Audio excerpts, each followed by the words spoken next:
Celebrity hairstylist Chris Appleton is back this morning. It's lovely to have you back with us. And you're here for a very special makeover this morning. Now, look, you've done everyone from Kim Kardashian, Dua Lipa, and her sister Dua Lipa, J.Lo. Yeah. You've done them all, but today it is the turn of our very special Mel Linford. Now, Mel, you found... We were just hearing from Jessie J there. We've got a lot coming up about that, but you found your breast cancer, didn't you? Purely because of the Change and Check campaign here on the show. Just tell me why that worked for you. What happened? Well, it was only when I was watching Helen, I suddenly thought to myself... Helen Addis, yes. yeah. And she was saying about knowing your norms and, you know, checking. I suddenly thought, I don't check. It's never been a worry of mine. So when I did check and I found something that wasn't there before, I knew that it wasn't right for me. Wow. So it was life-saving because it was an aggressive grade 3.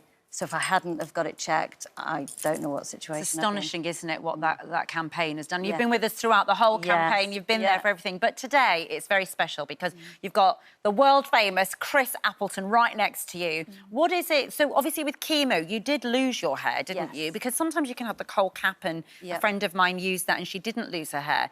But, of course, there we can see you did. So what is it that you want from your hair now, and how is it, essentially? When it first grew back, it was quite wavy, very thick. I didn't know how to style it. And your hair's sort of like your armour. It's like your protective layer of yourself. So when I did lose it, you sort of lose who you are. So It's a part of your identity, Yes, right? that's it, yeah. I think it was a big part of, you know, a woman's look is their hair, you know, and I think they identify themselves with their hair a lot of the times. When I used to work in the salon, back in the day, I mean, I used to work in the salon and women would come in, very confident women, who lost their hair and they were like rabbits in headlights, to cancer or alopecia, and they lost their identity. And it was, you know, part of the process was helping them find their identity back and what that meant. And that's why I wrote this book, which is I'm really excited for you to have a check out as a pre-sale. It's available now. It's called Your Roots Don't Define You. And it's about basically making your transformation and creating your comeback. Because when you figure out your image, it can change so much in your life. But it really is an internal thing. It's a 360 approach. What I do, it's not just about cutting her hair. It's about really finding out who she is, who she wants to be, and unleashing that. Yeah, so Mel, tell Chris a little bit about yourself in the sense that short hair really makes you feel a bit panicky. You've got, I don't want to say you've got PTSD about it, but in a way, short hair on you... When it was really short, yes, it's that sort of reminding of chemotherapy and the desperation for it to grow. Every little, you know, inch was exciting. So... I don't want to go too... I think the thing is about losing your hair as well is, like, a lot of women said to me, is, like, people can... Like, I'm going through this personally. I'm not ready for the rest of the world to see. Whereas when they'd lost their hair, it's like people could tell you were sick. I don't know if you can relate to that, but it was very sort of traumatic. It's very clear what you're going through. Totally. Yeah. And you had young children. Yes. And so, in a way, you're trying to protect them as well, and when they can see it. So do you mind... You've got a little hairband in. Do you want Chris just to have a look? What to reveal? Well, we're gonna do something a little bit different.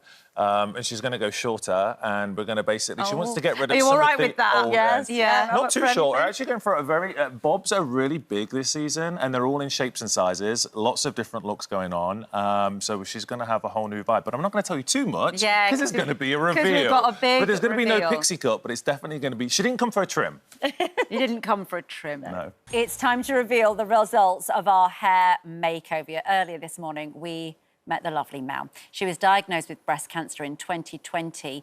She was just watching the Lorraine show, watching the Change and Check campaign, and it completely, she says, saved her life. Mel lost, though, all her hair during treatment, and she now wanted a new look. Well, who else could we ask but celebrity hairstylist Chris Appleton, who's, as you can see, has been busy backstage all this morning. She was Mel earlier, and it's time to see what she looks like now. Do you love it? I love it. I'm so happy. I feel like a new woman. Remember the old you? Yes. Here she is. Memorabilia. Oh, I'll move along. Okay. Let me move along. Here, this is for you. You can give it to the camera. What is that? I know. Show us to the camera. It feels so thick. You know, it was such a fun process. She was obviously very nervous. Most women can relate to changing your hair, sitting in that chair is nerve-wracking, especially when you spent all your time growing it back after something like chemo. So we had a little chat and we had a conversation. She wanted to feel like something a little edgier, something fun, something she could still do different styles with. And a lot of people are afraid to go shorter, but in a way it almost looks thicker and fuller. Mel, look at that. And do you know what was really interesting is the colour was actually quite different. When I cut it, she was like, oh, my God, it seems so much brighter. I think sometimes with the chemo, it kind of affects the hair that grows through. So she also wanted to get rid of some of the old hair so it was fresh. So, I mean, I think you look great. Thank you tell us how you feel. Thank you. I do. I can't recognise myself. I feel amazing. It looks gorgeous. It feels thick. But how was the process of going through a change, cutting it, sitting in that chair? Because we had that conversation where you sit there and you don't always say how you feel, but I feel like you opened up. I have my trust in you. Oh. I felt in good hands. This is so wonderful. And what does it mean to you now in your life? How are you? And how does sort of having a new hairstyle fit into, you know, the post-cancer you? Because it does change your life when you even recover and you look well. Thank you. Yeah, I'm just very grateful. I've got a lot of gratitude of where I am at the moment. Having a new hairstyle, obviously, adds to that. But yes, I've got a new chapter in my life, new career, new hair. So I'm excited. Well, we are so proud of you and thank you for supporting the campaign because I know you've been there through everything. And honestly, we couldn't think of anyone who deserved a celebrity man like Chris. Listen, I think a good tip for anyone that's going through this is to make sure they have a good relationship with the stylist. And really try and open up about how you feel. And pictures are always a gateway to getting the right look because then there's no miscommunication. Chris, thank you so much. Mel, wonderful Thanks, Mel. stuff. And that's a wrap for this video. We hope you enjoyed it. We have all the best moments from the show right here on the channel. And if you like this video, then we think you'll love this one. See you next time.